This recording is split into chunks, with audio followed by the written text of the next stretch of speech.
Are you ready to talk about the thing that no founder wants to talk about? I've coached hundreds of founders at every level, from first check to multiple 8 figures. And the one thing that never shows up in the content is the thing that actually running most of them: anxiety. Not the highlight reel, not the perfect funding announcement, not the press feature, that quiet founder anxiety. The what if this doesn't work? What if we run out of money? The what if I'm not cut out for this? And even the why am I doing this? The anxiety doesn't disappear at higher levels, it just wears a different mask. So instead of telling you to embrace the journey or trust the process, I'm going to give you the actual tactics I use with my founders to keep anxiety from running the company. Think of this acronym FEAR: false evidence appearing real. So tactic number 1 is design your week before the week designs you, meaning that most founder anxiety isn't about the big existential stuff, it's chaos. So it's waking up and not knowing what you're supposed to be doing or focusing on, or feeling like everything is on fire and you get pulled in 100 different directions. The fix is kind of boring, but it works. And it's about building a model week, a perfect week. Building your calendar around revenue generating activity first. Not meetings, not emails, not even just content planning. It's revenue, the strategic thinking, and reviewing everything else. I know it sounds kind of boring and basic, but boring is what's going to keep you from losing your mind at 11 p.m. and wondering what you even did all day long. Tactic number 2 is stop squandering your best hours. Every founder has a window, that 1 to 3 hours where everything clicks. It's their zone of genius. Most founders spend it on email or jumping on a call they could have declined.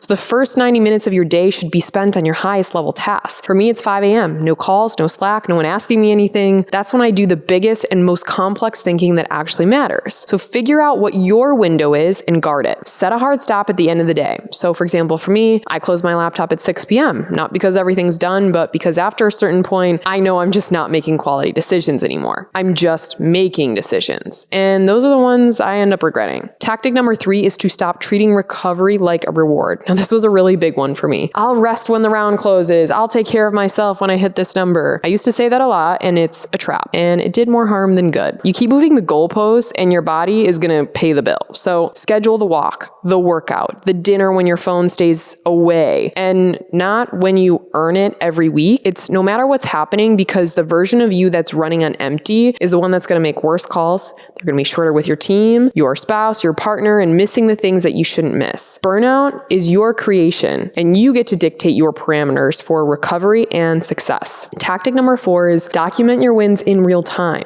Anxiety has a specific trick. It makes you forget everything good that happened and only shows you what's currently broken. You'll close a great customer, maybe get an amazing email or hit a milestone, and 3 weeks later, when you're in a rough patch, none of that seems to exist anymore. So I encourage every founder I work with to keep a wins folder. Screenshots, emails, moments, milestones. So when things get hard, you open it. And it sounds simple because it is, but it's worth it because your brain needs evidence, not just encouragement. And all it takes is a couple minutes to refresh all of that awesomeness that happened and has already come your way. Tactic number 5 is find someone who's ahead of you and stay close to them. Being a founder is so lonely in a way that it's hard to explain to people who haven't done it. And when you're isolated, everything in your head gets a lot louder. So the moment you get around someone who's been through what you're going through, or who can say, yeah, that's normal, here's what I did, the whole thing changes. Now, the problem might not go away, but it does stop feeling like a crisis. So find a founder friend, get an accountability and partner who actually follows up, or get in a room where the standard is higher than where you are right now. I found great founder friends through social media, by even joining entrepreneur programs or paying for high-level coaching. And it's led me to some of the most impactful and incredible people in my life to this day. So burnout isn't usually about working too much. It's about working without structure and without recovery and without proof of progress and without anyone trying to really check on you. So the founders that I see scale the fastest and raise the most money aren't the ones working the hardest. They're the ones who figured out how to protect their output, their time, their energy, and their thinking. Now, most founders aren't going to do any of this. The ones who do